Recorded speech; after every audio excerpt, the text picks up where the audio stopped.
Hello बच्चों, कैसे हैं आप। मेरा नाम अभिषेक कानुड़िया है और आपका स्वागत है हमारे चैनल संदीप कोचिंग क्लासेस पर। बच्चों, हमने लास्ट लेक्चर में लेक्चर नंबर 1 में क्या पढ़ा था, D and F block element chapter start किया था और जनरली हमने डी ब्लॉक एलिमेंट्स को पढ़ने की कोशिश की थी। और हमने क्या पढ़ा था, जनरल इलेक्ट्रॉनिक कॉन्फ़िगरेशन पढ़ा था किसका, डी ब्लॉक एलिमेंट्स का, जो कि होता है n-1 d। और d में कितने इलेक्ट्रॉन्स फिल होते हैं डी ब्लॉक एलिमेंट्स में, 1 to 10। और यहाँ पर आउटर मोस्ट शेल जो है वो है ns। तो यहाँ पर ns और इसमें इलेक्ट्रॉन कितने फिल होते हैं, 1 से लेकर 2। ठीक है। और हमने एटॉमिक साइज के बारे में भी पढ़ा था और हमने ये देखा था कि भैया 3D सीरीज में जैसे जैसे हम लेफ्ट टू राइट जाते हैं शक्ति वक्रमन फीको निकुंजन में, तो लेफ्ट टू राइट जाने पर एटॉमिक साइज क्या होते जाता है, धीरे धीरे डिक्रीज होते जाता है। पर हम देखते हैं कि इसे लगातार डिक्रीज होना चाहिए, पर ये लगातार डिक्रीज ना होते हुए आयरन कोबाल्ट और निकल पर क्या हो जाता है, ऑलमोस्ट सेम। मतलब atomic size iron cobalt nickel का क्या हो जाता है, ऑलमोस्टली सेम। पर कभी अब हम और आगे बढ़ते हैं तो कॉपर और जिंक के केस में साइज क्या होने लगता है और बढ़ने लगता है। देखिए हम ये ऑब्जर्व करते हैं कि भैया लेफ्ट टू राइट जाते हैं, हमेशा क्लास 11 से पढ़ते हैं, क्लास 11 से पढ़ते हैं कि लेफ्ट टू राइट जाते हैं तो एटॉमिक साइज डिक्रीज होता है। तो यहाँ पर भी वही ट्रेंड फॉलो होना चाहिए। पर भैया एक्सेप्शन पर ही तो केमिस्ट्री टिकी हुई है। आप जानते हैं एक्सेप्शन नहीं होता तो केमिस्ट्री ही नहीं होती। तो केमिस्ट्री में एक्सेप्शन ढेरों हैं और बहुत सारे हैं। तो क्या करते हैं, जब हम लेफ्ट टू राइट जाते हैं तो साइज डिक्रीज होना चाहिए, पर आयरन कोबाल्ट निकल का साइज क्या हो जाता है, ऑलमोस्ट इक्वल हो जाता है। और जैसे ही आगे बढ़ते हैं तो कॉपर और जिंक का साइज बढ़ने लगता है घटने की बजाय। ये लास्ट लेक्चर में हम पूरा पढ़ चुके हैं। यहाँ पे मैंने रीजन लिखा है कि साइज क्यों घटता है, साइज क्यों घटता है। तो रीजन साफ है, जो कि क्लास 11 से ही चला आ रहा है कि इलेक्ट्रो न्यूक्लियर चार्ज जो होता है वो ज़्यादा होता है as compare to screening effect. Last lecture आप जरूर देखिएगा। और ENC आयरन कोबाल्ट निकल का साइज ऑलमोस्ट इक्वल क्यों होता है, क्योंकि electro nuclear charge near about equal होता है किसके, स्क्रीनिंग इफेक्ट के। और कभी हम कॉपर और जिंक की बात करें तो जिंक का साइज बड़ा हो जाता है। साइज क्यों बढ़ता है, क्योंकि स्क्रीनिंग इफेक्ट क्या होने लगता है, बढ़ने लगता है। सर क्यों बढ़ने लगता है, क्योंकि जिंक की बात करें तो जिंक के डी ब्लॉक में या फिर कहें डी ऑर्बिटल में पूरे 10 इलेक्ट्रॉन भरे होते हैं। और डी ऑर्बिटल जो होता है वो s के पहले वाला होता है, हाँ है ना, पेनल्टीमेट शेल कहते हैं। तो इसमें 10 इलेक्ट्रॉन होने की वजह से ये 10 इलेक्ट्रॉन जो है इन 2 इलेक्ट्रॉन पर रिपल्शन फोर्स ज़्यादा लगाने लगते हैं और ज़्यादा लगाने की वजह से स्क्रीनिंग इफेक्ट ज़्यादा होने लगता है एज कंपेयर टू ENC। तो बच्चों ये लास्ट लेक्चर में पढ़ा रखा है, तो आप लास्ट लेक्चर को ज़रूर देखिए, क्योंकि लास्ट लेक्चर को फिर से पढ़ाने लगा तो आज के लेक्चर का इंपॉर्टेंस ही खत्म हो जाएगा। तो बच्चों कभी आपने वो लास्ट लेक्चर नहीं देखा है तो प्लीज़ लास्ट लेक्चर को ज़रूर वॉच करें। चलिए तो अब स्टार्ट करते हैं हम C प्रॉपर्टी की तरफ। तो C प्रॉपर्टी जो है वो है आयोनाइजेशन एंथैल्पी। क्या नाम है बच्चों, आयोनाइजेशन एंथैल्पी, जिसे हम शॉर्ट फॉर्म में IE लिख देते हैं। ठीक है, तो याद रखिएगा हम IE से इसे डिनोट कर रहे हैं।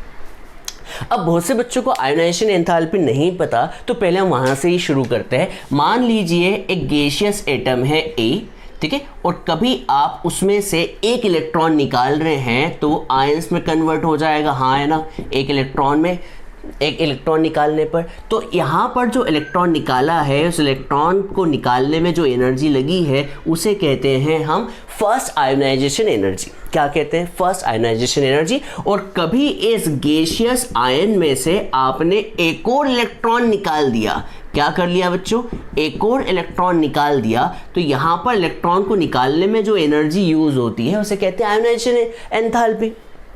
अब कभी इस आयन में से आपने एक और इलेक्ट्रॉन को निकाला, क्या किया बच्चों, एक और इलेक्ट्रॉन को निकाला, तो ये A+3 आयंस में कन्वर्ट हो जाएगा, हाँ है ना। तो इसे कहते हैं थर्ड आयोनाइजेशन एंथैल्पी। तो उम्मीद करता हूँ ये चीज़ आपको क्लास 11 से ही पता होगी।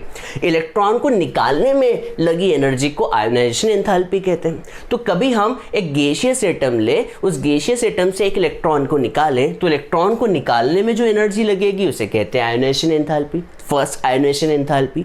और कभी इस गैसियस आयन में से एक और इलेक्ट्रॉन निकाला, तो इलेक्ट्रॉन को निकालने में जो एनर्जी लगती है उसे कहते हैं सेकंड आयोनाइजेशन एंथैल्पी। और इस गैसियस आयन में से कभी आपने तीसरे इलेक्ट्रॉन को निकाल लिया, मतलब एक और इलेक्ट्रॉन को निकाल दिया, तो उसे कहेंगे हम थर्ड आयनाइजेशन एंथैल्पी। तो अब हम चलते हैं कहाँ पर, डी ब्लॉक एलिमेंट्स की तरफ, जो कि 3D सीरीज की बात कर रहे हैं हम। 3D सीरीज में देखिए यहाँ पर क्या हो रहा है, जैसे जैसे हम लेफ्ट टू राइट जा रहे हैं तो एटॉमिक साइज क्या हो रहा है, डिक्रीज हो रहा है। पर डिक्रीज होने के बाद आप देखें तो यहाँ पर साइज क्या हो चुका है, लगातार डिक्रीज ना होते हुए कांस्टेंट हो चुका है आयरन, कोबाल्ट, निकल के लिए। फिर कॉपर और जिंक की बात करें तो कॉपर और जिंक में तो साइज बढ़ने लगा है। तो इस पैटर्न को देखते हुए आयनाइजेशन एंथैल्पी की बात करते हैं। तो बच्चों, आपको आयनाइजेशन एंथैल्पी के बारे में कभी पता हो, नहीं पता हो या पता हो तो मुझे बताएं। Ionization enthalpy is inversely proportional to atomic size. Ionization enthalpy क्या होती है, inversely proportional to atomic size. इसका मतलब ये होगा कि एटॉमिक साइज कभी गिर रहा है, एटॉमिक साइज लगातार कभी कम हो रहा है, तो आयनाइजेशन एंथैल्पी क्या होगी, लगातार बढ़ेगी। क्या होगी, लगातार बढ़ेगी। तो आप यहाँ पर देखेंगे कि भैया जब हम लेफ्ट से राइट जा रहे हैं तो एटॉमिक साइज क्या हो रहा है, कम हो रहा है। तो कम हो रहा है तो क्या होगा, आयनाइजेशन एंथैल्पी इंक्रीज होगी। तो यहाँ पर हम नोट डाल देते हैं, from left to right, from left to right in 3D series ionization enthalpy increases, ionization enthalpy increases। ठीक है, आयनाइजेशन एंथैल्पी क्या होती है, इंक्रीज होती है। आयनाइजेशन एंथैल्पी इंक्रीज होती है, ये बात आपको समझ में आनी चाहिए। अब यहाँ पर आयनाइजेशन एंथैल्पी इंक्रीज होती है, आपसे कोई पूछे रीज़न कि भैया क्यों, तो आप रीज़न क्या लिखेंगे, because atomic size decreases। क्या होता है बच्चों, एटॉमिक साइज डिक्रीजेस। ठीक है, तो अब मैं यहाँ पर कुछ एक्सेप्शन भी लिखवाऊंगा, क्योंकि भैया केमिस्ट्री जो है वो तो एक्सेप्शन पर ही चलती है, ये तो आपको पता होनी चाहिए। तो यहाँ पर हम एक्सेप्शन की बात करते हैं। देखिए अब यहाँ पर हो क्या रहा है, अभी आपने कहा कि जैसे जैसे एटॉमिक साइज गिर रहा है तो आयनाइजेशन एंथैल्पी बढ़ रही है। पर आप कभी यहाँ देखें तो इसका साइज तो बढ़ गया, इसका साइज बढ़ गया तो आयनाइजेशन एंथैल्पी क्या होनी चाहिए, जिंक की कम होनी चाहिए। पर बच्चों आपको बता दूं यहाँ पर एक्सेप्शन है, जिंक का साइज माना बड़ा है, जिंक का साइज माना बड़ा है, जिंक का साइज बड़ा है तो आयनाइजेशन एंथैल्पी कम होनी चाहिए। पर भाई जिंक की आयनाइजेशन एंथैल्पी कम नहीं होती, क्या होती है, ज़्यादा होती है। तो एक्सेप्शन हम यहाँ पर लिखेंगे, zinc has high ionization enthalpy, high ionization enthalpy। why exam में पूछा जा सकता है क्यों जिंक की आयनाइजेशन एंथैल्पी ज़्यादा क्यों होती है। मैं फिर से समझा दूं, कभी आपको ये समझ में नहीं आया हो तो क्या बोलना चाह रहा हूँ। देखिए इस पैटर्न को देखते हुए क्या पता चल रहा है कि भैया साइज घटेगा तो आयनाइजेशन एंथैल्पी बढ़ेगी। इसका मतलब जिंक का साइज ज़्यादा है तो एटॉमिक साइज ज़्यादा हुआ तो आयनाइजेशन एंथैल्पी कम होनी चाहिए थी। पर यहाँ पर उल्टा है, जिंक का साइज बड़ा है फिर भी आयनाइजेशन एंथैल्पी ज़्यादा है, क्यों? तो जवाब सुन के आपको पता चलेगा। बच्चों क्या आप जिंक का एटॉमिक नंबर पता है? हाँ सर बिल्कुल पता है, जिंक का एटॉमिक नंबर होता है 30, आर्गन तक तो 18 इलेक्ट्रॉन भरा चुके हैं। इसके बाद कितना आता है बच्चों, 3D 10 और फिर कितना आता है 4s2। अब आप बताएं, आपसे कोई पूछे कि भैया जिंक की आयनाइजेशन एंथैल्पी ज़्यादा क्यों होती है तो आप कहेंगे अरे भाई इसलिए होती है क्योंकि इसके आउटर मोस्ट शेल क्या होते हैं, फुली फिल्ड होते हैं। हाँ है ना, इसका मतलब इसके ऑर्बिटल क्या होते हैं बच्चों, फुली फिल्ड ऑर्बिटल। हाँ है ना, फुली फिल्ड कॉन्फ़िगरेशन लिख दे तो ज़्यादा अच्छा होगा, फुली फिल्ड कॉन्फ़िगरेशन। और कभी कोई कॉन्फ़िगरेशन फुली फिल्ड होता है तो वो एटम क्या होता है, मोर स्टेबल। हाँ है ना, वो ज़्यादा स्टेबल होता है और इतना स्टेबल होता है कि उससे इलेक्ट्रॉन निकालना, एक इलेक्ट्रॉन निकालना क्या होता है, बहुत ज़्यादा होता है, इसलिए मुश्किल होता है, इसलिए इसकी आयनाइजेशन एंथैल्पी क्या होती है, ज़्यादा। तो हम यहाँ पर एक काम करते हैं, यहाँ पर जिंक की जगह जिंक भी लिख देते हैं। याद कीजिए ग्रुप नंबर 12 में 3 जो थे वो ट्रांजिशन एलिमेंट की कतार में शामिल नहीं थे। वो कौन कौन से थे आप बता सकते हैं? एक था जिंक, कैडमियम और मर्क्यूरी। क्या बच्चों? Zinc, cadmium, mercury. इनका भी रीज़न यही है। जिंक की बात करें, जिंक के अलावा कैडमियम की बात करें तो कैडमियम का एटॉमिक नंबर 48 और उसके बाद यहाँ पर क्या होता है बता सकते हैं? तो 4d10 5s2। और कभी हम मर्क्यूरी की बात करें तो मर्क्यूरी का 80 होता है और क्या होता है? 5d10 4s2। इनकी भी वही खासियत है जो मैं बताना चाह रहा हूँ। बोलो क्या? तो क्या कहेंगे कि भैया इनका भी आउटर मोस्ट शेल क्या होता है? फुली फिल्ड होता है। और फुली फिल्ड होने की वजह से ये मोर स्टेबल होते हैं और कोई चीज़ स्टेबल है तो उसे इलेक्ट्रॉन निकालना बहुत ही क्या होगा? मुश्किल होगा। तो हम क्या लिखेंगे? बिकॉज, रीज़न क्या है बच्चों? Because they have fully filled configuration, therefore they have high ionization enthalpy। उम्मीद करता हूँ आपको ये बात समझ में आई होगी। ये बात आप इसे नोट कर ले। अब देखिए मैं इसे रफ कर रहा हूँ, वैसे आपने इसे लिख लिया होगा। अब मैं आगे चलता हूँ, आयनाइजेशन एंथैल्पी को और आगे बढ़ाता हूँ। अब मैं आयनाइजेशन एंथैल्पी की बात और करने जा रहा हूँ। देखिए अब मैं बहुत सारे कंपैरिजन करूँगा और आपके दिमाग में एक चीज़ आएगी कि हाँ यार ये बात क्या क्या चल रही है। एग्ज़ाम में आयनाइजेशन एंथैल्पी पर बहुत क्वेश्चन आ सकते हैं। तो पहला क्वेश्चन जो है वो है क्रोमियम, हम कंपैरिजन कर रहे हैं, ठीक है। तो यहाँ पर हम कंपैरिजन कर रहे हैं क्रोमियम और मैग्नीज के बीच। किसके बीच? क्रोमियम और मैग्नीज की आयनाइजेशन एंथैल्पी के बीच कंपैरिजन कर रहे हैं। किसके बीच? चल, तो पहले आयनाइजेशन एंथैल्पी के लिए आपको एटॉमिक नंबर ज़रूर पता होना चाहिए। कभी नहीं पता तो बच्चों शक्ति वक्रमन याद कीजिए, शक्ति वक्रमन फीको निकुजन। तो यहाँ पर क्रोमियम के एटॉमिक नंबर की बात करें तो क्रोमियम का एटॉमिक नंबर 24 होता है और मैग्नीज का एटॉमिक नंबर 25 होता है। हाँ है ना बच्चों? तो कभी हम क्रोमियम का एटॉमिक नंबर लिखें तो आर्गन तक तो कितना हो गया? 18 हो गया, ठीक है। और यहाँ पर 3d5 होता है, ये हमने लास्ट लेक्चर में पढ़ा था। 3d5 4s1 होता है। और मैग्नीज की बात करें तो मैग्नीज का आर्गन तक तो 18 हो गया और बचे 7 इलेक्ट्रॉन, तो 7 कैसे भरते हैं? तो 3d5 4s2। अब मैं आपसे पूछूं, कभी मैं इनकी फर्स्ट आयनाइजेशन एंथैल्पी की बात करूं, देखिए यहाँ पे 1 की बात करूं, फर्स्ट आयनाइजेशन एंथैल्पी की बात करूं। सर फर्स्ट आयनाइजेशन एंथैल्पी क्या होती है? फर्स्ट आयनाइजेशन एंथैल्पी मतलब गैसियस एटम से एक इलेक्ट्रॉन को निकालने में लगी एनर्जी। तो आप बताएं किसमें से एक इलेक्ट्रॉन निकालना ज़्यादा आसान है? तो आप कहेंगे कि सर ये तो क्या है? ये तो फुली फिल्ड कॉन्फ़िगरेशन है। हाँ या ना बच्चों? ये कॉन्फ़िगरेशन कैसा है? फुली फिल्ड है। और फुली फिल्ड कॉन्फ़िगरेशन क्या होता है? ज़्यादा स्टेबल होता है। हाँ है ना? तो क्या ये अपना एक इलेक्ट्रॉन आसानी से निकाल के देगा? क्या ये अपना एक इलेक्ट्रॉन आसानी से निकाल के देगा? नहीं सर, नहीं देगा। क्या ये अपना एक इलेक्ट्रॉन आसानी से निकाल के देगा? हाँ सर, ये एक इलेक्ट्रॉन आसानी से निकाल के देगा। तो बताओ इसका कॉन्फ़िगरेशन क्या हो जाएगा? तो आर्गन तक तो 18, 3d5 और 4s0। और कभी हम बात करें इसकी बात करें तो बोलो क्या होगा? 3d5 4s1। किसने अपना इलेक्ट्रॉन आसानी से निकाल के दिया? तो आप कहेंगे सर इस वाले ने आसानी से निकाल के दिया। इसका मतलब इसमें से इलेक्ट्रॉन को निकालना बहुत ही मुश्किल है और मुश्किल चीज़ के लिए एनर्जी भी क्या लगती है? बहुत ज़्यादा लगती है। इसलिए क्रोमियम और मैग्नीज में से पहला इलेक्ट्रॉन निकालने में किसमें ज़्यादा एनर्जी लगेगी बच्चों? किसमें ज़्यादा लगेगी? तो याद रखिएगा किसमें? मैग्नीज में। तो फर्स्ट आयनाइजेशन एंथैल्पी का हमने कंपैरिजन कर लिया। बच्चों ये बात समझ में आई कि नहीं आई? नहीं आई तो बताएं किसमें से एक इलेक्ट्रॉन निकालना आसान है और किसमें से मुश्किल है? तो आप कहेंगे इसमें से पहला इलेक्ट्रॉन निकालना बहुत मुश्किल है क्योंकि ये पहले से ही स्टेबल था और एक इलेक्ट्रॉन निकालने के लिए एनर्जी बहुत ज़्यादा लगेगी। तो जिसमें एनर्जी ज़्यादा लगेगी उसकी आयनाइजेशन एंथैल्पी ज़्यादा। अब हम कंपेरिजन किसका कर रहे हैं? सेकेंड आयनाइजेशन एंथैल्पी का। किसका बच्चों? सेकेंड आयनाइजेशन एंथैल्पी का। अब सेकेंड आयनाइजेशन एंथैल्पी क्या होता है? जो आपका आयन था, इस आयन में से आपने एक और इलेक्ट्रॉन निकाल दिया, तो एक और इलेक्ट्रॉन को निकालने में लगी एनर्जी सेकेंड आयनाइजेशन एंथैल्पी। अब देखिए यहाँ पर ये क्या बन चुका है? एक इलेक्ट्रॉन जैसे ही निकाला तो ये क्या बन चुका है? Cr+ बन चुका है और ये वाला क्या बन चुका है? Mn+ बन चुका है। हाँ है ना?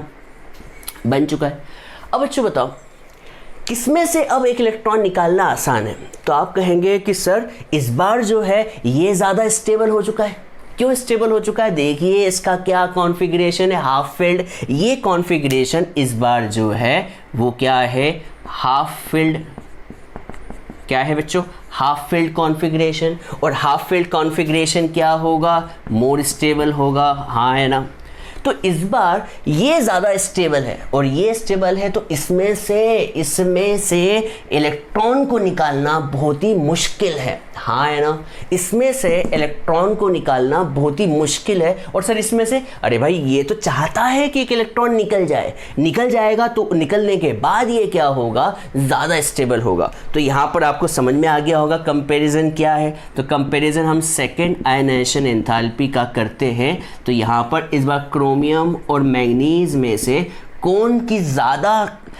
किसकी ज़्यादा सेकेंड आयनाइजेशन एंथैल्पी होगी? तो जवाब है क्रोमियम की। पहले मैंगनीज की थी, अब क्या हो गई? क्रोमियम की। तो जवाब आपको मिलते जा रहे। उम्मीद करता हूँ समझ में आ गया होगा। देखिए इसमें से पहला इलेक्ट्रॉन निकालना आसान है, पर इसमें से पहला इलेक्ट्रॉन निकालना मुश्किल। जिसमें से इलेक्ट्रॉन निकालने में ज़्यादा एनर्जी लगेगी उसकी आयनाइजेशन एंथैल्पी भी क्या होगी? ज़्यादा होगी। सही है। अब कभी देखिए इस कॉन्फ़िगरेशन को देखें तो इसमें अब ये क्या है? ये अब क्या हो चुका है? हाफ फिल्ड हो चुका है। और हाफ फिल्ड ज़्यादा स्टेबल होते हैं, और ज़्यादा स्टेबल होने की वजह से इनमें से एक इलेक्ट्रॉन निकालना क्या होता है? ज़्यादा मुश्किल। और जितना ज़्यादा मुश्किल तो उनकी आयनाइजेशन एंथैल्पी क्या होगी? उतनी ही ज़्यादा होगी। हम देखते हैं जिंक के बारे में थोड़ी स्टडी करते हैं। चलिए जिंक के बारे में कुछ बात करते हैं। तो आप बता सकते हैं जिंक का एटॉमिक नंबर 30 होता है, और 30 में आर्गन तक तो हो गया 18 के बाद यहाँ पर 3d और 4s, 18 के बाद 4s में 2 इलेक्ट्रॉन आएंगे, 20 हो गया, और ये 10 हो गया 30। अब कभी हम जिंक में से एक इलेक्ट्रॉन निकालें, तो बोलो क्या बन जाएगा? तो आर्गन 18, 3d10, 4s1। अब आप बताएं क्या ये जो ऊपर वाला जो था, कभी हम ऊपर वाले की बात करें तो क्या ये फुली फिल्ड कॉन्फ़िगरेशन था? तो जवाब है हाँ सर। फुली फिल्ड कॉन्फ़िगरेशन क्या होते हैं? मोर स्टेबल होते हैं। अब मोर स्टेबल है तो इसमें से एक इलेक्ट्रॉन निकालना बहुत ही मुश्किल होगा, और बहुत ही मुश्किल होगा तो यहाँ से जितना ज़्यादा मुश्किल होगा इलेक्ट्रॉन निकालना उतनी ज़्यादा एनर्जी नीडेड होगी। इसका मतलब इसकी फर्स्ट आयनाइजेशन एंथैल्पी बहुत ज़्यादा होती है, हाँ है ना। फर्स्ट आयनाइजेशन एंथैल्पी बहुत ज़्यादा होगी। अब कभी हम इसमें से एक और इलेक्ट्रॉन निकालने की कोशिश करें। क्या कर रहे हैं बच्चों? हम एक और इलेक्ट्रॉन निकालने की कोशिश करें, तो बोलो क्या होगा? जैसे ही एक इलेक्ट्रॉन हम निकालेंगे तो देखिए इसका कॉन्फ़िगरेशन क्या बन जाएगा? 4s0। 4s0 इसका मतलब ये वाला जो है ये भी क्या है? फुली फिल्ड कॉन्फ़िगरेशन है। ये वाला भी फुली फिल्ड कॉन्फ़िगरेशन है, और हम जानते हैं फुली फिल्ड कॉन्फ़िगरेशन क्या होते हैं? More stable. सही है बच्चों। तो आपसे कोई पूछे कि भैया जिंक में क्या प्रॉब्लम चल रही है, उसके बारे में थोड़ी सी टिप्पणी करें, तो जिंक में ये टिप्पणी है कि जिंक पहले से ही स्टेबल है।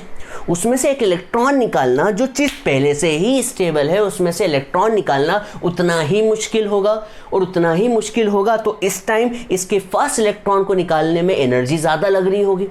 अब कभी हम बात करें कि अब मान लीजिए बन चुका है, एनर्जी दे दी हमने और निकाल लिया है। अब मान लीजिए इसमें अब कितने इलेक्ट्रॉन बचे हुए? 1 बचे हुए। अब कभी हम इसमें से एक और इलेक्ट्रॉन निकालने की कोशिश करें तो ये आसानी से निकलेगा। सर क्यों आसानी से निकलेगा? क्योंकि एक इलेक्ट्रॉन निकाल के ये फिर से क्या हो जाएगा? स्टेबल हो जाएगा। इससे हमें पता चलता है कि भैया जिंक के केस में इसकी कौन सी आयनाइजेशन एंथैल्पी ज़्यादा होती है और कौन सी कम होती है। थोड़ी सी प्रकाश डालें बच्चों, बताएं कौन सी आयनाइजेशन एंथैल्पी ज़्यादा होती है। तो आप कहेंगे सर जिंक के केस में फर्स्ट आयनाइजेशन एंथैल्पी बहुत ज़्यादा होती है as compare to second ionization enthalpy. उम्मीद करता हूँ समझ में आ गया होगा, क्योंकि पहला इलेक्ट्रॉन निकालना मुश्किल है पर दूसरा इलेक्ट्रॉन निकालना बहुत ही आसान है। पहला इलेक्ट्रॉन निकालना इसलिए मुश्किल है क्योंकि ये पहले से स्टेबल था, और कोई जो चीज़ स्टेबल है वो क्यों अपना इलेक्ट्रॉन देगी? तो इलेक्ट्रॉन देने के लिए एनर्जी ज़्यादा लग रही होगी, इसलिए फर्स्ट आयनाइजेशन एंथैल्पी ज़्यादा। पर सेकेंड कम क्यों है? क्योंकि भैया ये एक इलेक्ट्रॉन जैसे ही देगा तो ये क्या हो जाएगा? Fully filled. और भैया आदमी चाहता क्या है? स्टेबल होना। एलिमेंट चाहता क्या है? एटम चाहता क्या है? स्टेबल होना। और स्टेबल होने के लिए वो इलेक्ट्रॉन की क्या कर देगा? एक बलिदानी दे देगा, और ये आसानी से करेगा, इसलिए सेकेंड आयनेशन एंथैल्पी कम होती है। ठीक है, तो ये आपने नोट डाउन कर लिया होगा। इस पेज को मैं ऐसे रफ कर देता हूँ। आयनेशन एंथैल्पी पे बहुत क्वेश्चन हो सकते हैं, किन्हीं भी दो चीज़ों के बीच कंपैरिजन हो सकता है। तो चलिए देखते हैं। अब हम कंपैरिजन कुछ और करने जा रहे हैं, देखिएगा कंपैरिजन। अब मैं कंपैरिजन कर रहा हूं कॉपर और जिंक के बीच। किसके बीच बच्चों? कॉपर और जिंक के बीच। तो बच्चों ऐसे कंपैरिजन आप खुद भी कर सकते हैं, पर मैं इसलिए ऐसा करवा रहा हूं कि आपको इसी बहाने एटॉमिक नंबर भी याद हो रहे होंगे, और एटॉमिक नंबर जितने अच्छे से याद होंगे उतने अच्छे से आप सारे क्वेश्चन कर पाएंगे। तो बच्चों कॉपर और जिंक के बारे में आपसे पूछा है कि भैया इनको कंपेयर करो। तो कॉपर का एटॉमिक नंबर 29 और जिंक का एटॉमिक नंबर 30। कभी हम इसकी बात करें तो ये होता है 3d10 4s1, और ये जो होता है वो होता है 3d10 4s2। अब खुद ही सोचिए कि भैया इनमें से पहला इलेक्ट्रॉन किस में आसानी से निकल सकता है? तो आप कहेंगे भैया ये जो है सर, ये जो है वो क्या है? ये है फुली फिल्ड। सही, ये तो पूरा की पूरा भरा हुआ है, और फुली फिल्ड क्या होता है? मोर स्टेबल होता है। ये क्या होगा बच्चों? More stable. ये आपने क्लास 11th में पढ़ा होगा। फुली फिल्ड बहुत ज़्यादा स्टेबल होता है as compare to half filled. तो देखिए ये तो फुली फिल्ड है, पर ये वाला तो हाफ फिल्ड है ना। इसका मतलब ये क्या है? थोड़ा कम स्टेबल है। तो ये क्या करेगा? एक इलेक्ट्रॉन को आसानी से लूज कर देगा, और इसमें से एक इलेक्ट्रॉन निकालना बहुत ही मुश्किल है, क्योंकि ये तो पहले से ही स्टेबल है। इसका मतलब कभी हम कंपेयर करें तो ionisation enthalpy, first ionisation enthalpy जो है, फर्स्ट आयनेशन एंथैल्पी का कंपैरिजन करें तो कॉपर और जिंक में से जिंक की फर्स्ट आयनेशन एंथैल्पी ज़्यादा होगी। फर्स्ट आयनेशन एंथैल्पी ज़्यादा क्यों हुई समझ में आया? तो बच्चों जैसे ही इसने एक इलेक्ट्रॉन लूज किया तो ये Cu+ बन गया, तो क्या बन जाएगा? 3d10 4s0, और Zn+ क्या हो जाएगा? तो Zn+ हो जाएगा 3d10 4s1। अब आप बताएं कौन ज़्यादा स्टेबल है? कौन ज़्यादा स्टेबल है? जैसे ही एक इलेक्ट्रॉन को लूज किया तो अब कौन ज़्यादा स्टेबल है? तो आप कहेंगे कि भैया ये वाला जो है वो क्या है? फुली फिल्ड है। डी फुली फिल्ड है ना। डी क्या है? फुली फिल्ड है। और फुली फिल्ड क्या होते हैं? मोर स्टेबल होते हैं। सही है, ये फुली फिल्ड है और ये तो एम्प्टी है, तो ये तो फिल्ड है। और ये क्या है? ये देखिए ये तो हाफ फिल्ड है। इसका मतलब इस बार कौन ज़्यादा स्टेबल है? तो आप कहेंगे भैया ये ज़्यादा स्टेबल है। और ये वाला जो है वो क्या चाहता है? एक इलेक्ट्रॉन को लूज करना चाहता है। ये जैसे ही एक इलेक्ट्रॉन को लूज करेगा तो ये आसानी से लूज कर देगा, और आसानी से लूज करेगा तो इसकी आयनेशन एंथैल्पी कम होगी। पर इसमें से एक इलेक्ट्रॉन निकालना क्या होगा? बहुत ही मुश्किल होगा, क्योंकि ये तो ऑलरेडी स्टेबल है। इसका मतलब ये हुआ कि कभी हम सेकेंड आयनेशन एंथैल्पी की बात करें कॉपर और जिंक में से, तो इस बार एक इलेक्ट्रॉन निकालना कॉपर में से मुश्किल पड़ेगा। सर क्यों पड़ेगा? आपको समझ में आ गया होगा। चलिए ऐसे कंपैरिजन आप लगातार बहुत सारे कर सकते हैं। तो आपको सिर्फ क्या आना चाहिए? एटॉमिक नंबर और हाफ फील्ड और फुल फील्ड का कंसेप्ट आपको पता होना चाहिए। तो चलिए इसे हम यहीं पर कंप्लीट करते हैं। जल्दी से आप इसे नोट डाउन करें। हमने अभी आयनेशन एंथैल्पी को कंप्लीट कर लिया। इसे बहुत सारे पॉइंट पढ़ेंगे, इसे नोट डाउन करें बच्चों जल्दी।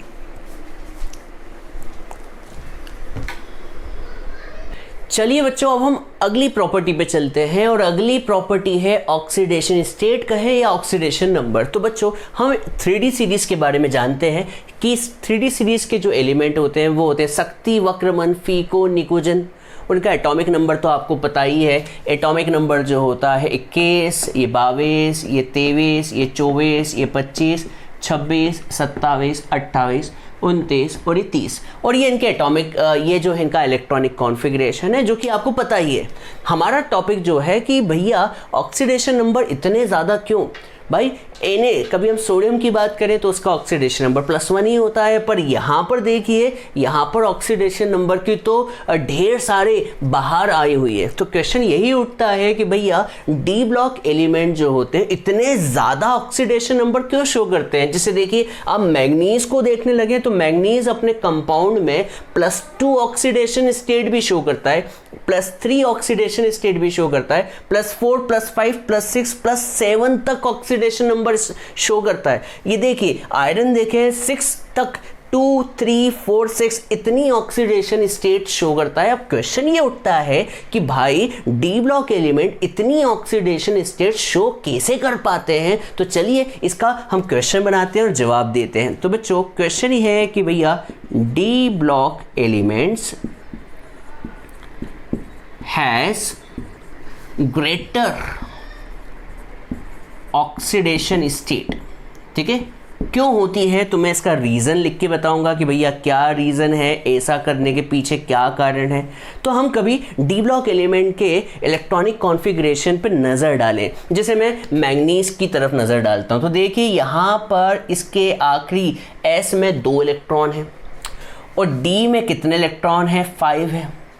तो कभी आपको बता दूं यहाँ पर जो D और S ऑर्बिटल है, ये S तो सबसे आउटर मोस्ट शेल हो गया और S जो D जो होगा वो पेनल्टीमेट शेल है। अब आपको बता दूं D और S ये जो 3D और 4S जो होते हैं इनकी एनर्जी ऑलमोस्ट इक्वल होती है, ऑलमोस्ट इक्वल होती है। मतलब ऑलमोस्ट एनर्जी इक्वल होने की वजह से यहाँ पर इलेक्ट्रॉन जो पार्टिसिपेट करेंगे वो D के भी करेंगे और S के भी करेंगे। मतलब ऐसा नहीं है कि जब इलेक्ट्रॉन को निकालने की बात आई तो सिर्फ S से निकलेंगे, वो इलेक्ट्रॉन D से भी निकल सकते हैं। सर क्यों निकल सकते हैं? आप तो बोलते हैं कि इलेक्ट्रॉन हमेशा आउटर मोस्ट शेल से निकलते हैं, तो मैं कहूँगा हाँ इलेक्ट्रॉन हमेशा आउटर मोस्ट शेल से ही निकलते हैं। पर क्या है कि इनकी एनर्जी इक्वल होने की वजह से D के इलेक्ट्रॉन भी क्या करने लगते हैं, पार्टिसिपेट करने लगते हैं बॉन्ड फॉर्मेशन में। तो यहाँ पर डी ब्लॉक एलिमेंट की इतनी ऑक्सीडेशन स्टेट क्यों होती है, तो हम यहाँ पर लिखेंगे बिकॉज ऑफ, यहाँ पर हम लिखेंगे because of,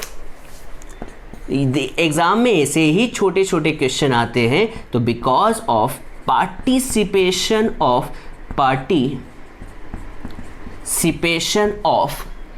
n-1 d orbitals electrons and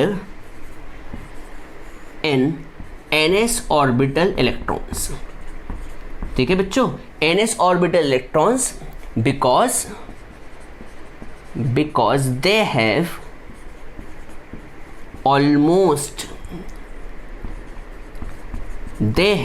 almost same energy।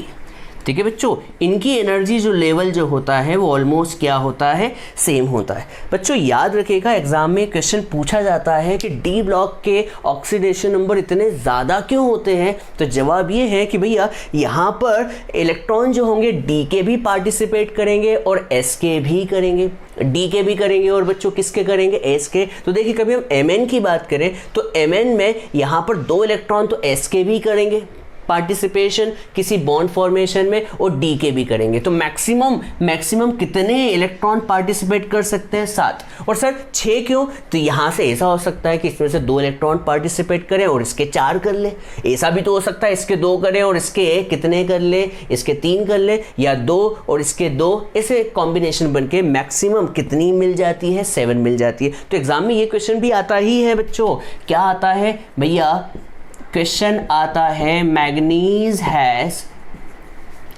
Highest oxidation state +7 why. तो आपको आंसर तो पता ही चल चुका है, रीजन भी पता चल चुका है, because of participation of ns orbital या फिर कहें 4s ऑर्बिटल इलेक्ट्रॉन्स एंड क्या 3d ऑर्बिटल इलेक्ट्रॉन्स, क्योंकि इन दोनों की एनर्जी क्या होती है, ऑलमोस्ट इक्वल होती है। तो यहाँ पर आपको ये बात समझ में आ गई होगी। तो यहाँ पर ऐसी बात है कि भैया बिकॉज ऑफ पार्टिसिपेशन ऑफ, याद रखिएगा, because of participation of 4s orbital electrons, जो कि कितने हैं भैया, 4s के 2 हैं, एंड 3d ऑर्बिटल इलेक्ट्रॉन जो कि कितने हैं बच्चों, दैट इज 5 है। तो देयरफॉर इसकी ऑक्सीडेशन स्टेट कितनी होगी बच्चों, +2 +3 +4 +5 +6 +7। अब आपके दिमाग में क्वेश्चन उठा होगा, क्या सर? क्वेश्चन ये उठा होगा कि इसका मतलब ये हुआ कि जिंक तो 12 ऑक्सीडेशन स्टेट शो करना चाहिए। क्यों? आप कहेंगे सर आपने ही तो कहा कि भैया 2 और 5 को जोड़ दो 7 हो गया, तो इसको भी जोड़ दो, 2 और 10 को जोड़ दो तो 12। पर बच्चों जिंक कभी 12 ऑक्सीडेशन स्टेट शो नहीं करता। क्यों नहीं शो करता? जिंक का मैं आपको बताता हूँ, एग्जाम में क्वेश्चन क्या आएगा। जिंक हैज़ ओनली, जिंक सिर्फ कौन सी ऑक्सीडेशन स्टेट शो करता है बच्चों? +2। अब क्वेश्चन ये है कि क्यों? तो आप कहेंगे कि भैया जिंक इसलिए +2 ऑक्सीडेशन स्टेट शो करता है। देखिए फिर से कहानी समझाता हूँ। ऑक्सीडेशन स्टेट का मतलब ये नहीं होता कि भैया आखिरी जितने इलेक्ट्रॉन है उन सबको काउंट कर लो, ठीक है भाई। बच्चों यहाँ पर एनर्जी लेवल की भी बात चलती है, एनर्जी लेवल की बात, स्टेबिलिटी की बात चलती है। दोनों की तालमेल बैठना ज़रूरी है। ऐसा नहीं कि आप 10 और 2 को जोड़ लें तो ये टोटल 12 हो गए और यहाँ पे 5 और 2 को जोड़ लें तो 7 हो गए, ऐसा नहीं। देखिए यहाँ पर ये सिर्फ 2 इलेक्ट्रॉन को लूज़ कर सकता है। क्यों? क्योंकि ये तीसरा इलेक्ट्रॉन तो लूज़ ही नहीं कर सकता ना। क्यों नहीं कर सकता? क्योंकि डी ऑर्बिटल जो होता है यहाँ पर फुली फिल्ड होता है, हाँ है ना। इसलिए सिर्फ ये कितने इलेक्ट्रॉन को लूज़ कर सकता है? 2 इलेक्ट्रॉन को। बाकी तो क्या है? फुली फिल्ड कॉन्फ़िगरेशन है। तो यहाँ पर हम जवाब लिखेंगे, क्या लिखेंगे? Zinc only show +2 oxidation state, मतलब Zn+2 बनना इसको अच्छा लगता है, ठीक है। क्यों? Because it has completely filled या फिर fully filled, completely filled 3D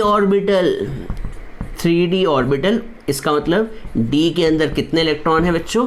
पूरे के पूरे 10 इलेक्ट्रॉन है। तो कोई यार बच्चों जो पहले से स्टेबल है, आप जानते हैं ना कोई भी चीज़ इलेक्ट्रॉन को लूज या गेन कब करती है? स्टेबिलिटी की वजह से।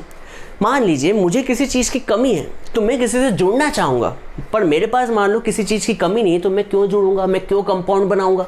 ये बात समझने वाली है। यहाँ पर ये 2 इलेक्ट्रॉन इसलिए लूज करेगा क्योंकि ये 2 लूज कर दिए तो ये क्या हो जाएगा? अभी भी स्टेबल बना रहेगा, ठीक है। तो ये 2 लूज करने के बाद भी स्टेबल बने। जैसे देखिए मेरे पास कुछ रुपए हैं, बहुत सारे रुपए हैं, और मान लीजिए मैंने किसी को कुछ रुपए दे भी दिए और देने के बाद भी मैं स्टेबल हूँ, मुझे कोई टेंशन नहीं है, तो मैं तब भी स्टेबल ही कहलाऊंगा। पहले भी स्टेबल था, देने के पहले और देने के बाद भी स्टेबल। ये ऑलरेडी स्टेबल था पर इसने 2 इलेक्ट्रॉन लूज कर दिए तब भी स्टेबल है। इसलिए ये क्या होगा? Zn जो होगा +2 ऑक्सीडेशन स्टेट शो करेगा। चलिए तो एक क्वेश्चन और बन गया। अब हम एक और क्वेश्चन की तरफ चलते हैं। अब आप बताएं एट एक्सट्रीम एंड, तो कभी हम अगले क्वेश्चन की तरफ चलते हैं। Eight extreme and, extreme and मतलब एंड की तरफ देखें तो एंड 2 टाइप के होते हैं, तो राइट एंड और लेफ्ट एंड। तो यहाँ पर आप एंड में देखें तो देखिए यहाँ पर ऑक्सीडेशन स्टेट कितनी? +1 +2 +2, और इधर देखेंगे तो +3। और जब आप बीच में जाएंगे तो देखिए ऑक्सीडेशन नंबर 2 3 4 2 3 4 2 3 4 5 6 7 2 3 4 5 6 2 3 4 5 2 3 4।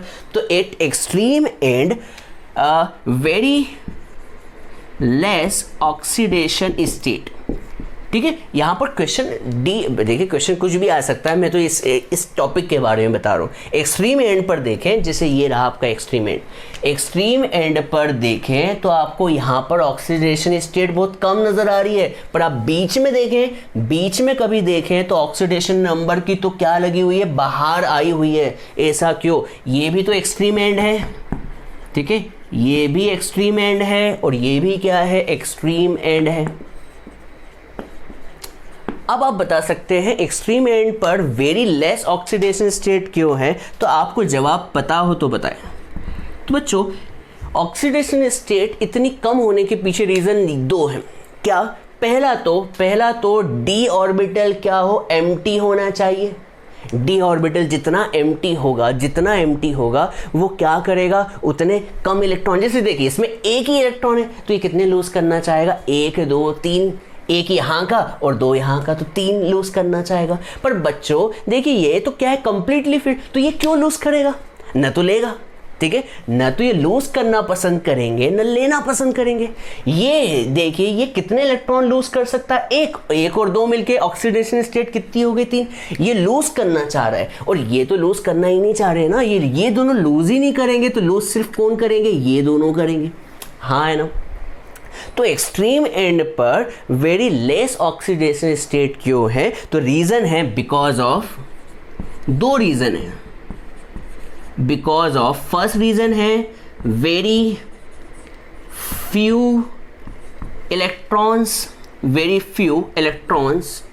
इन डी ऑर्बिटल। पहला रीजन क्या है भैया, पहला रीजन ये है कि भैया फ्यू इलेक्ट्रॉन होने चाहिए, फ्यू इलेक्ट्रॉन होंगे तो वो कम इलेक्ट्रॉन को लूज कर देगा। या तो दूसरा रीजन क्या है, दूसरा रीजन ये है कि भैया इसके पास ज़्यादा इलेक्ट्रॉन होंगे तो वो लूज क्यों करेगा, वो तो कंप्लीटली फील्ड है, वो क्यों लूज करेगा। सही है, तो यहाँ पर very few electron in D orbital या फिर very large electrons in D orbital. ठीक है, तो दो रीज़न की वजह से इनकी लेस ऑक्सीडेशन स्टेट है एक्सट्रीम पर। जैसे स्कैंडियम सिर्फ कौन सी ऑक्सीडेशन स्टेट शो करता है, +3। जिंक कितनी शो करता है, +2। और कभी कॉपर की बात करें तो कॉपर +1 ऑक्सीडेशन स्टेट और +2 ऑक्सीडेशन स्टेट ही शो करता है। ठीक है, तो यहाँ पर एक क्वेश्चन आपको समझ में आ गए होंगे। अब देखिए, अब क्वेश्चन ये आप नोट डाउन कर लिया होगा, एक क्वेश्चन यहाँ पे लिखवा देता हूँ मैं। चलिए, तो अब अगला क्वेश्चन ये है कि भैया क्वेश्चन क्या है, देखिएगा क्वेश्चन जो है वो है कि मैं देख के बताता हूँ। क्वेश्चन जो है वो है कि क्या डी ऑर्बिटल के मतलब डी ब्लॉक के एलिमेंट हमेशा आयनिक बॉन्ड बनाते हैं या कोवेलेंट बॉन्ड बनाते हैं। तो मैं यहाँ पे नोट फॉर्म में लिखवा देता हूँ, नोट फॉर्म में लिखवा देता हूँ। बच्चों क्या ये कोवेलेंट बॉन्ड बनाएंगे, तो आपसे पूछें कि भैया क्या डी ब्लॉक एलिमेंट, ये question D block element covalent bond बनाते हैं या फिर आयनिक बॉन्ड बनाते हैं। कोवेलेंट बॉन्ड बनाएंगे या फिर आयनिक बॉन्ड बनाएंगे। तो बच्चों आपसे एक क्वेश्चन पूछा हुआ है बड़ा कि D block element covalent bond बनाते हैं या आयनिक बॉन्ड। तो जवाब ये है कभी ऑक्सीडेशन नंबर +2 या फिर +3 हुई, +2 और +3 हुई तो ये आयनिक बॉन्ड बनाएंगे। पर कभी ऑक्सीडेशन नंबर कितनी हो गई, 4 हो गई, 5 हो गई, 6 हो गई, 7 हो गई, तो ये कोवेलेंट बॉन्ड बनाएंगे। क्या बनाएंगे बच्चों, कोवेलेंट बॉन्ड बनाएंगे। क्यों सर, क्योंकि जानते हैं आप 2 या 3 में तो इलेक्ट्रॉन एलिमेंट क्या करता है, लूज कर देता है। पर भाई 4 इलेक्ट्रॉन लूज करना तो बहुत ही मुश्किल है, लूज कैसे करेगा, इसलिए वो 4 इलेक्ट्रॉन के साथ क्या बना लेता है, कोवेलेंट बॉन्ड। और 5 इलेक्ट्रॉन लूज करना बहुत ही मुश्किल है, इसलिए 5 के साथ भी क्या बना लेता है, कोवेलेंट बॉन्ड। सही है बच्चों, तो यहाँ पर ये बात जानना ज़रूरी है। तो यहाँ पर आंसर क्या है कि भैया N+2+3 oxidation state D block elements, D block element form ionic bonds with other, दूसरों के साथ है ना भैया, कंपाउंड बनाने के लिए दूसरे लोग तो चाहिए ना। तो इन +2+3 oxidation state D block elements form ionic bond with other and in +4+5+6+7 oxidation state they form covalent bond. ठीक है, कैसे बॉन्ड बनाते हैं, covalent bonds with other. Clear है। एग्जाम में ये भी क्वेश्चन आ सकता है कि भैया स्कैंडियम +2 ऑक्सीडेशन स्टेट क्यों नहीं शो कर सकता, +3 ही क्यों शो करता है बच्चों, एनर्जी की वजह से। क्यों, क्योंकि ये 3D और 4s जो होता है आप जानते हैं। कभी हम बात करें, क्या बात करें कि भैया प्रोटॉन जो होते हैं वो कहाँ होते हैं, न्यूक्लियस में होते हैं, और ये आउटर मोस्ट शेल में 2 इलेक्ट्रॉन है और डी में 1 इलेक्ट्रॉन है। तो ये जो होंगे क्या होंगे, न्यूक्लियस से ज़्यादा क्लोज होंगे और ज़्यादा क्लोज होने की वजह से इनमें से इलेक्ट्रॉन को निकालना बहुत ही मुश्किल होगा। तो इसलिए ये 2 ऑक्सीडेशन स्टेट शो न करते हुए कितनी शो करते हैं, 3 ऑक्सीडेशन स्टेट शो करते हैं, जिसकी वजह से तीनों निकल जाएंगे। तो फिर नोबल गैस का कॉन्फ़िगरेशन बन जाएगा आर्गन का 18 वाला। तो ये बात याद रखिएगा, जो भी क्वेश्चन आते हैं आपको ले दे के एटॉमिक नंबर पता होना चाहिए और उनके पीछे की स्टेबिलिटी के बारे में पता होना चाहिए। कभी ये पता है तो आप सारे क्वेश्चन कर सकते हैं। तो जल्दी से आप इसे नोट डाउन करें, हमने ऑक्सीडेशन स्टेट भी समझ लिया है। चलिए बच्चों, अब हम आगे बढ़ते हैं और आगे पढ़ते हैं मेल्टिंग पॉइंट और बॉइलिंग पॉइंट के बारे में। डी ब्लॉक एलिमेंट्स के क्या क्या प्रॉपर्टीज़ है, चलिए देखते हैं। तो बच्चों, melting point and boiling point, आप जानते हैं कभी हम डी ब्लॉक एलिमेंट्स की बात करें तो डी ब्लॉक एलिमेंट्स में आयरन आता है, सिल्वर आता है, गोल्ड आता है, हाँ है ना बच्चों, प्लेटिनम आता है। और ये सारे जो मेटल्स होते हैं इनके मेल्टिंग पॉइंट्स बहुत ज़्यादा होते हैं। यस बेटा, कभी पीरियोडिक टेबल की बात करें तो इन पीरियोडिक टेबल में ये जो एलिमेंट्स हैं इनके melting points and boiling points बहुत ज़्यादा होते हैं। जैसे आयरन का मेल्टिंग पॉइंट 1500 के आसपास होता है, 1500 डिग्री सेल्सियस। और कभी हम बात करें सिल्वर की बात करें तो इसका भी शायद से 1600 डिग्री सेल्सियस के आसपास होता है। तो ये जो मेल्टिंग पॉइंट है बहुत ज़्यादा है बच्चों, 1600 डिग्री सेल्सियस। अब क्वेश्चन यही है कि भैया इनका मेल्टिंग पॉइंट ज़्यादा क्यों होता है, बॉइलिंग पॉइंट ज़्यादा क्यों होता है। तो हम यहां पर लिखते हैं बच्चों, D block elements have generally high melting point and boiling point. अब एग्जाम में तो ये थोड़ी आता है कि होता है, आपको तो ये आएगा कि भैया क्यों होता है। तो आपसे मैं कभी कहूँ कि भैया क्यों होता है तो सोच के बताओ, मेल्टिंग पॉइंट और बॉइलिंग पॉइंट ज़्यादा क्यों होता है। तो बच्चों, मेल्ट होना मतलब क्या होता है आप बताएं। मेल्ट होने का मतलब ये है कि उसकी सॉलिड स्टेट किस में कन्वर्ट हो जाना, लिक्विड स्टेट में। मतलब कि ये जो एटम्स है, ये एटम्स जो हैं वो क्या हो जाए, अपने बॉन्ड्स को तोड़ दें। ये बॉन्ड कौन से होते हैं, एटम इंटर एटम के बीच जो होते हैं, मॉलिक्यूल्स एटम से मिलके बनता है। देखिए, मैं यहाँ पर आयरन की बात कर रहा हूँ तो सिर्फ आयरन के ही बात कर रहा हूँ। कभी मैंने आयरन का मॉलिक्यूल लिया, आयरन मान लीजिए मैंने आयरन का एक थोड़ा सा टुकड़ा लिया और मैं इस आयरन के टुकड़े को क्या करने लगूँ, हीट करने लगूँ, तो यहाँ पर आयरन के एटम इस आयरन के एटम के साथ क्या बनाए हुए होंगे, मेटलिक बॉन्ड। हाँ है ना। तो मेटलिक बॉन्ड जितना ज़्यादा स्ट्रॉन्ग होगा उसे तोड़ने के लिए उतनी ही एनर्जी ज़्यादा लगेगी। तो बच्चों, क्वेश्चन ये है कि इनका मेल्टिंग एंड बॉइलिंग पॉइंट ज़्यादा क्यों होता है। तो जवाब है कि स्ट्रॉन्ग मेटलिक बॉन्ड की वजह से। किसकी वजह से बच्चों, स्ट्रॉन्ग मेटलिक बॉन्ड की वजह से। अब क्वेश्चन उठता है कि इनका स्ट्रॉन्ग मेटलिक बॉन्ड क्यों होता है। तो जवाब ये है कि इनके आउटर मोस्ट शेल में, या फिर कहें कि डी और एस शेल में आपने देखा होगा फ्री इलेक्ट्रॉन्स बहुत ज़्यादा होते हैं due to availability of number of valence electron. जितने ज़्यादा वैलेंस इलेक्ट्रॉन होंगे उतना ज़्यादा बॉन्ड बनेगा, मेटलिक बॉन्ड। तो यहाँ पर हम आंसर लिखने जा रहे हैं। थोड़ा सा मुश्किल लग रहा होगा, मैं फिर से समझाने की कोशिश करूँगा, पर देखिएगा अभी पिक्चर ख़त्म नहीं हुई है।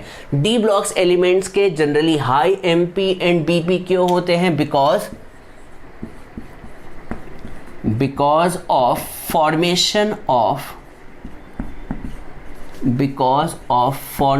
of strong metallic bond। ठीक है बच्चों, एग्जाम में कभी आपने इतनी ही लाइन लिख दी तो आपको पूरे नंबर मिल जाएंगे, because of formation of strong metallic bond. पर एग्जाम में ये पूछा जाएगा कि स्ट्रॉन्ग मेटलिक बॉन्ड क्यों बने, तो यहां पर हम स्ट्रॉन्ग मेटलिक बॉन्ड के पीछे का रीजन भी लिखते हैं, because of formation of strong metallic bond and metallic bonds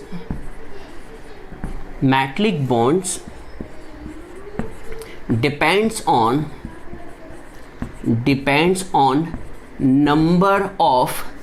number of valence electrons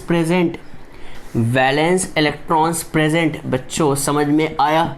और हम जानते हैं कि डी ब्लॉक के पास तो आखिरी शेल में 7 इलेक्ट्रॉन हो जाते हैं। मैग्नीज की बात करें तो जितने ज़्यादा वैलेंस इलेक्ट्रॉन होंगे मेटलिक बॉन्ड भी उतना ही ज़्यादा स्ट्रॉन्ग होगा। हम इसे ऐसा लिख लेते हैं कि भैया मेटलिक बॉन्ड जो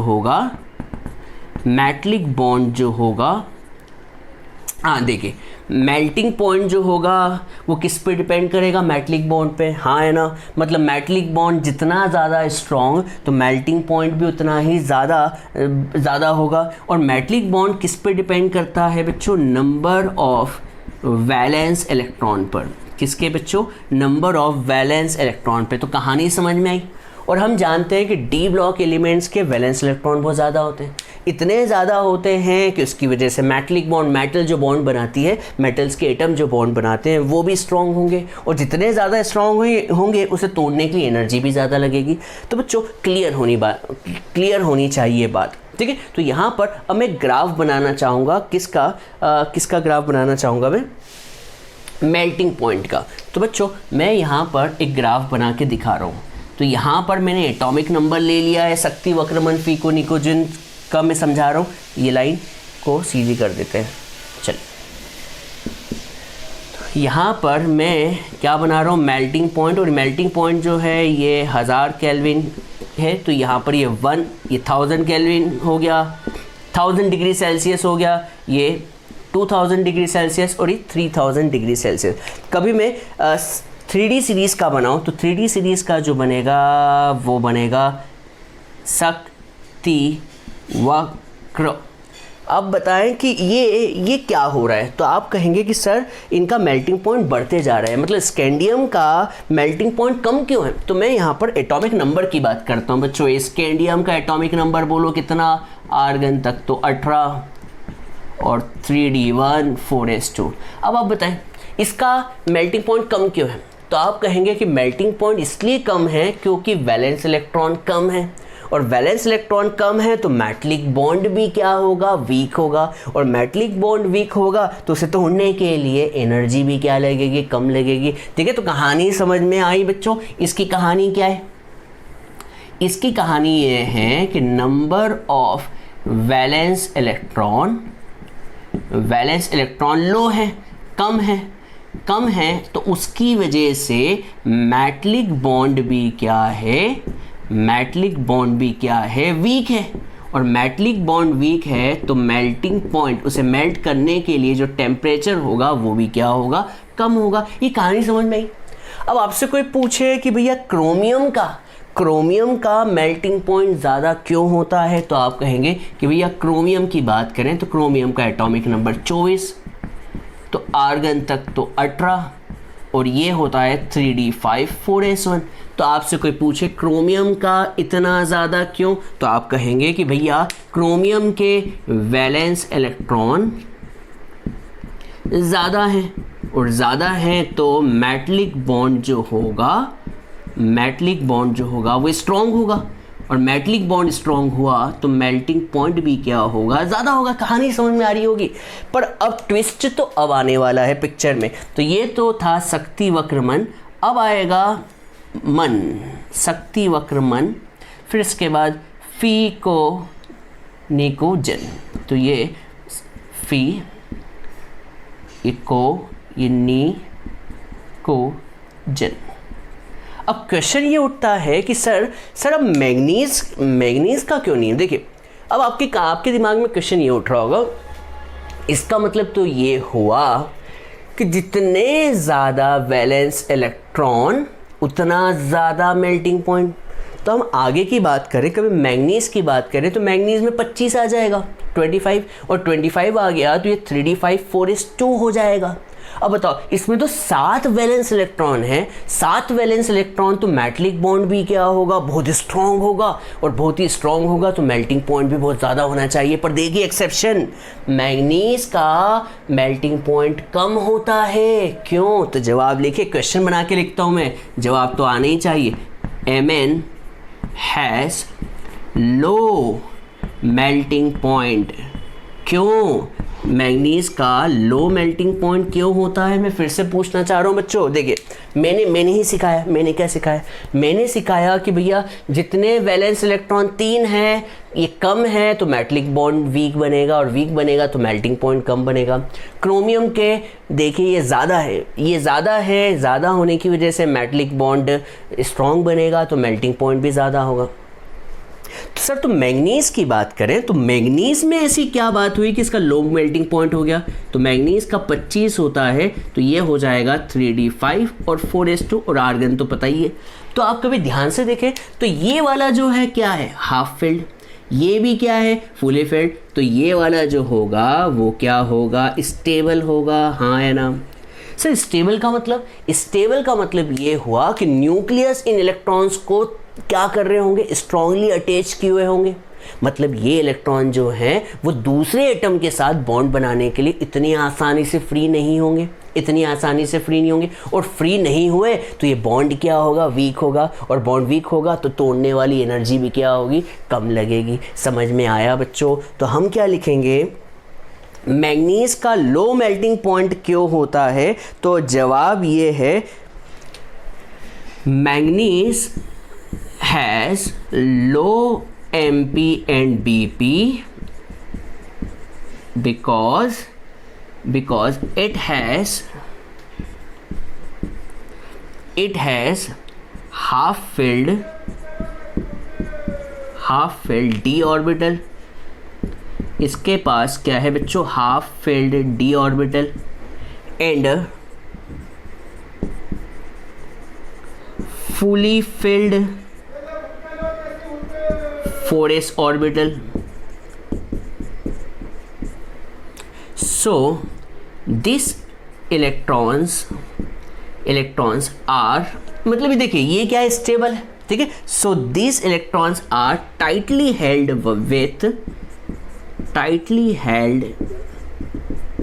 with nucleus। और बच्चों न्यूक्लियस के साथ ज़्यादा टाइटली फील्ड क्या है? टाइटली हेल्ड है। तो वो इलेक्ट्रॉन्स इसके साथ बंधे हुए हैं ना, वो किसी और के साथ बॉन्ड बनाएंगे क्यों? किसी और एटम के साथ क्यों बॉन्ड बनाएंगे? तो यहाँ पे लिखा है manganese has low MP because it has half, ये हाफ है, half filled D orbital and fully filled 4s orbital. So this electrons are tightly held with nucleus and there is less availability of valence electron। so weak metallic bonding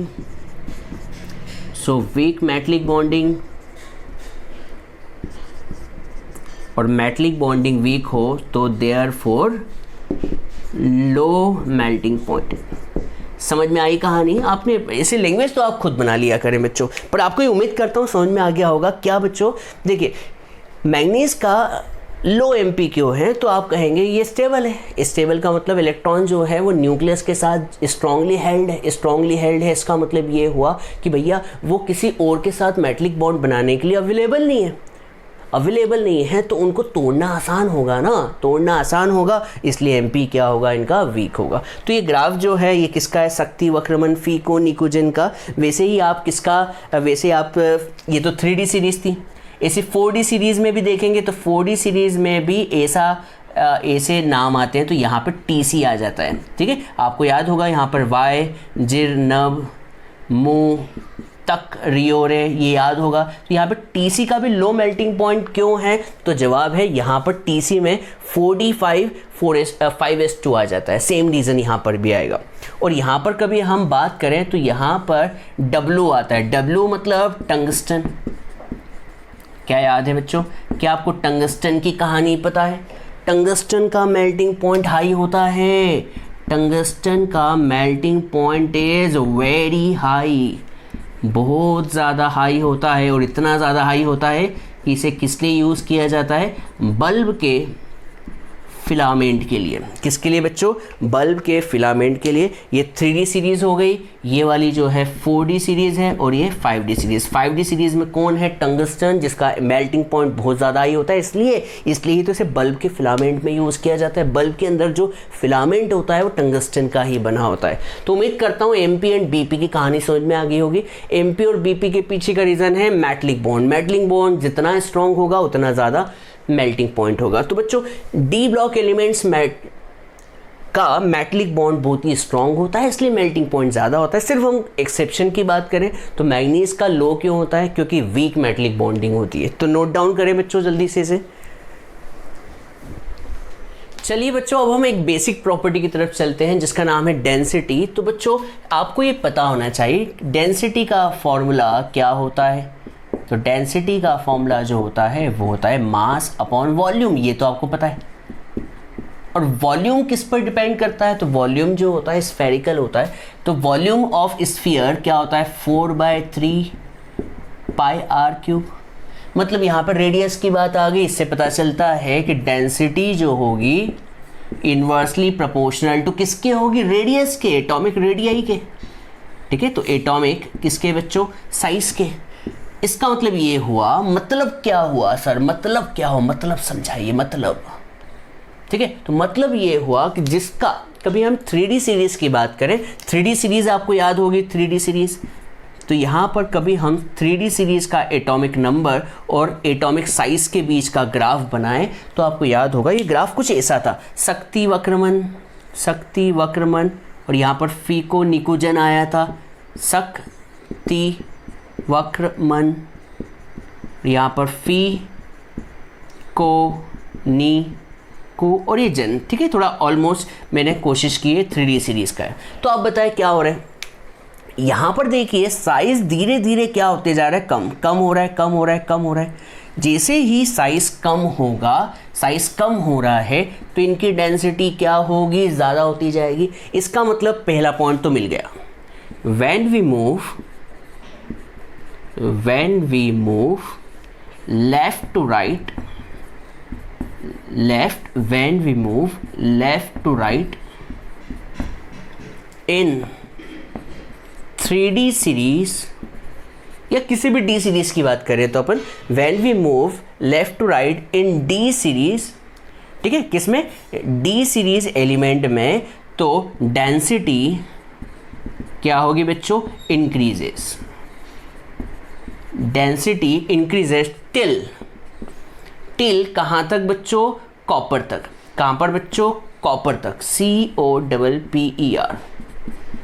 इसका मतलब ये हुआ कभी हम scandium से कहाँ की तरफ चले? कॉपर की तरफ, जिसका एटॉमिक नंबर 29 होता है। तो इनका साइज क्या होते जा रहा है? देखिए, अरे इसका साइज तो बड़ा है ना, माना कि धीरे धीरे कम हो रहा है, पर ये साइज में तो सबसे बड़ा है। फिर ये साइज में धीरे छोटा, ये छोटा, ये और छोटा, ये भी छोटा, ये छोटा, ये छोटा, और ये एकदम से क्या हो गया? बड़ा है। पर इससे बड़ा थोड़ी हुआ, ये स्कैंडियम से थोड़ी बड़ा हुआ है। ठीक है, अभी भी है। तो कभी हम ग्राफ की नज़र में देखें तो ग्राफ की नज़र में सबसे बड़ा साइज तो स्कैंडियम का ही है। इसके बाद धीरे धीरे कम ज़रूर हो रहा है और कम हो रहा है, कम, पर यहाँ पर जाके देखिए इनका इक्वल है। पर जिंक का बहुत बड़ा थोड़ी हुआ है, स्कैंडियम से तो छोटा ही है ना। तो यहाँ पर हम बात कर रहे हैं कि स्कैंडियम से हम कॉपर की तरफ जा रहे हैं तो साइज क्या होता है? एटॉमिक साइज कम हो रहा है। एटॉमिक साइज क्या हो रहा है बच्चों? डिक्रीज हो रहा है। और एटॉमिक साइज डिक्रीज हो रहा है तो डेंसिटी क्या होगी बच्चों? डेंसिटी इंक्रीज होगी। और डेंसिटी इंक्रीज हुई तो बच्चों हार्डनेस क्या होगी? कोई चीज़ की डेंसिटी ज़्यादा होती है तो हार्डनेस बढ़ेगी कि नहीं बढ़ेगी? पर यहाँ पर एक एक्सेप्शन है। बच्चों बताओ एक्सेप्शन क्या होना चाहिए?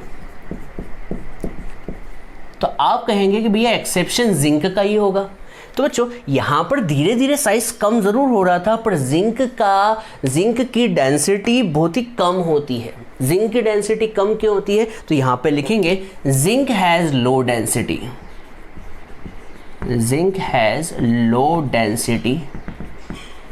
डेंसिटी लो क्यों हो रही है बच्चों? डेंसिटी लो होने के पीछे रीज़न क्या है कि इसका एटॉमिक साइज ज़्यादा है। एटॉमिक साइज ज़्यादा तो डेंसिटी कम।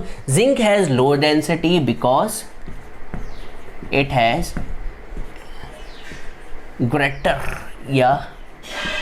greater atomic size. ठीक है, ये इनके पड़ोस के एलिमेंट से साइज बड़ा होता है, तो साइज बड़ा होने की वजह से इसकी डेंसिटी क्या होती है, लो होती है। तो बच्चों बता दूं, जिंक, कैडमियम, मर्क्यूरी, जिंक और कैडमियम, बाकी सारी मेटल जो है वो हार्ड है। कभी हम डी की बात करें तो डी की सारी मेटल जो हैं वो क्या है, हार्ड है। पर ये जो है जिंक और कैडमियम क्या है बच्चों, सॉफ्ट मेटल है। क्या है बच्चों, सॉफ्ट मेटल। और मर्क्यूरी तो आपको पता है कौन सी मेटल है, लिक्विड मेटल है। कौन सी मेटल है बच्चों, लिक्विड मेटल है। हाँ माना, सारी की सारी ये जो है ये भी हार्ड है, ये सारी की सारी क्या है, हार्ड मेटल है। हार्ड मेटल है बच्चों, हार्ड। पर जिंक जो है, मैं यहाँ पर थोड़ा अलग से लिख देता हूँ, आपको याद रहेगा, मैं रेड पेन से बना देता हूँ। ठीक है, तो यहाँ पर आपको बता दूँ, कभी हम बात करें इसकी इन सब की बात करें तो ये सारी जो है वो क्या है, हार्ड मेटल्स हैं। पर जिंक जो है वो क्या है, सॉफ्ट मेटल है। जिंक जो है वो एक सॉफ्ट मेटल है। तो ये सारी हार्ड है पर जिंक सॉफ्ट क्यों है, रीज़न है कि भैया इसका साइज़ जो होता है कंपैरेटिवली ज़्यादा होता है, और साइज़ ज़्यादा तो डेंसिटी क्या होगी, कम होगी। बच्चों आपको बता दूं, कभी हम 5D सीरीज़ की बात करें, किसकी बच्चों, 5D सीरीज़। क्या आपको 5D सीरीज़ का नाम याद है, ला हफ्ता डब्ल्यू रे। ला हफ्ता डब्ल्यू रे में फिर दो मेटल आती थी, ऑस्मियम और इरिडियम। ये पीरियोडिक टेबल की सबसे हार्डेस्ट मेटल है। ये पीरियोडिक टेबल की क्या है बच्चों, हार्डेस्ट मेटल है। क्या है बच्चों, हार्डेस्ट मेटल है। सर क्यों, क्योंकि इनकी डेंसिटी बहुत ज़्यादा होती है। इनकी डेंसिटी क्या होती है, ज़्यादा होती है। तो उम्मीद करता हूँ आपको समझ में आ गया होगा। F पॉइंट आ गया। अब बच्चों मैं अब अगला पॉइंट भी यहीं पढ़ा देता हूँ, G पॉइंट, जिसमें फिजिकल प्रॉपर्टी सारी की सारी एक साथ ही लिख देते हैं। तो फिजिकल प्रॉपर्टीज़, तो फिजिकल प्रॉपर्टी में बच्चों सारी की सारी क्या है, मेटल्स हैं। क्या है, जनरली सारी की सारी मेटल्स हैं। और सारी मेटल्स के बारे में तो आपको पता है, सारी की सारी मेटल्स होने की वजह से ये क्या होंगे बच्चों, मेलिएबल होंगी। मेलिएबल होने के साथ साथ क्या होंगे, डक्टाइल होंगी। डक्टाइल आपको पता है, मेलिएबिलिटी का मतलब क्या होता है ये भी पता होना चाहिए, नहीं पता तो बता देता हूँ। मेलिएबिलिटी का मतलब होता है किसी मेटल पर हैमर करना, और हैमर करने के बाद वो पतली थिन शीट में कन्वर्ट होना। क्या बच्चों, कन्वर्जन इनटू थिन शीट।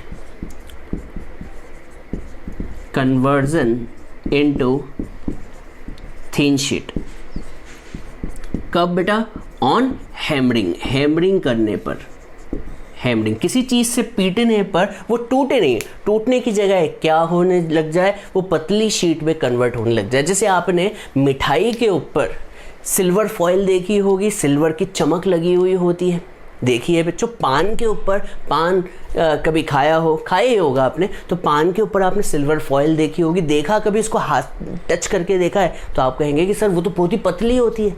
क्यों पतली होती है, क्योंकि मेटल उस पर सिल्वर लगा होता है, और मेटल जो होती है वो क्या होती है, मेलिएबल। उन्हें जब ठोका जाता है तो टूटती नहीं है, वो क्या हो जाती है, थिन शीट में कन्वर्ट होने लगती है।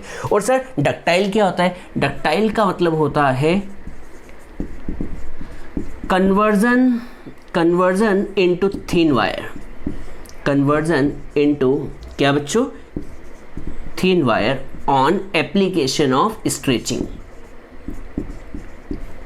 कभी आप गोल्ड के वायर को खींचे, ठीक है, कभी आप गोल्ड के वायर को मेल्ट करें और मेल्ट करने के बाद उसे स्ट्रेच करें, तो आपको बता दूं कि gold is the most ductile element. बच्चों गोल्ड जो होता है मोस्ट डक्टाइल होता है। क्यों होता है, क्योंकि आप जैसे ही उसे खींचते हैं तो खींचने के बाद वो लंबी थिन वायर में कन्वर्ट होते जाता है। जैसे आपने घरों में कॉपर वायर देखे होंगे, कॉपर वायर भी जो होते हैं बहुत ही पतले होते हैं। क्यों होते हैं, क्योंकि वो मोस्ट डक्टाइल होते हैं, ये सारे डक्टाइल होते हैं। तो इनके ऊपर हम ज़्यादा डिटेल में बात नहीं कर रहे हैं, क्लास 10th में हम इनके बारे में ऑलरेडी पढ़ चुके हैं।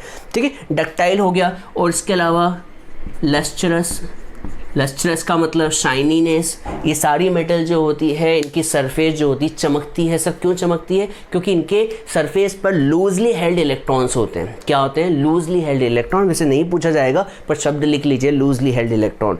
इसके अलावा ये जो होते हैं वो क्या होते हैं? सोनरस होते हैं। सोनरस मतलब रिंगिंग साउंड प्रोड्यूस करते हैं जब किसी हार्ड सब्सटेंस से ठोका जाए, जैसे स्कूल की घंटियाँ, स्कूल की बेल जो होती है, स्कूल की गांव में जो स्कूल होते हैं उस पर हथौड़े से लोहे को पीटा जाता है तो कितना मधुर साउंड प्रोड्यूस होता है, ठीक है। और साथ के साथ मंदिरों की घंटियाँ टन जब आप बजाते हैं तो कितना प्यारा साउंड पैदा होता है। उस साउंड को सुनने के बाद आपको डिस्टर्बेंस नहीं होता, आपको अच्छा लगता है, अच्छा फील होता है, प्लीजेंट साउंड कहते हैं इसे।